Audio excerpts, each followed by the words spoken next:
ಶಬರಿಮಲೆಗೆ ಹೋಗುವಂತ ಭಕ್ತಾದಿಗಳು ಹುಷಾರಾಗಿರಬೇಕು ಅಂತ ಸರ್ಕಾರನೇ ಈಗ ಎಚ್ಚರಿಕೆ ಕೊಡ್ತಾ ಇದೆ. ಯಾಕಪ್ಪ ಭಕ್ತಾದಿಗಳು ಅಲರ್ಟ್ ಆಗಿರಬೇಕು? ಹಾಗಾದ್ರೆ ಸರ್ಕಾರ ಕೊಟ್ಟಿರುವಂತ ಎಚ್ಚರಿಕೆ ಏನು ಅನ್ನೋದು ಬಹುತೇಕರ ಪ್ರಶ್ನೆ. ನದಿಯಲ್ಲಿ ಸ್ನಾನ ಮಾಡ್ತೀರಿ ಅಂದ್ರೆ ಮೂಗಿಗೆ ನೀರನ್ನ ತಾಗಿಸಬೇಡಿ ಅಂತ ಸರ್ಕಾರ ವಾರ್ನಿಂಗ್ ಕೊಟ್ಟಿದೆ.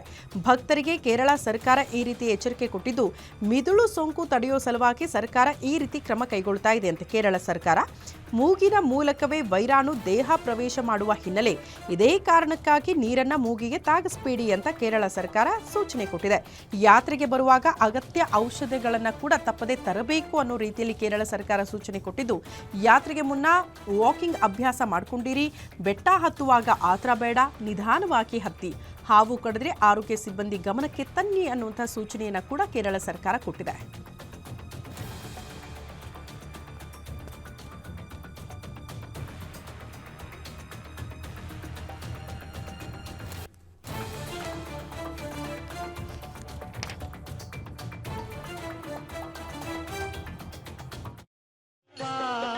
ಶರಣಮಯ್ಯಪ್ಪ ತಂದೆ ಶರಣಮಯ್ಯಪ್ಪ ಶರಣಮಯ್ಯಪ್ಪ ತಂದೆ ಶರಣ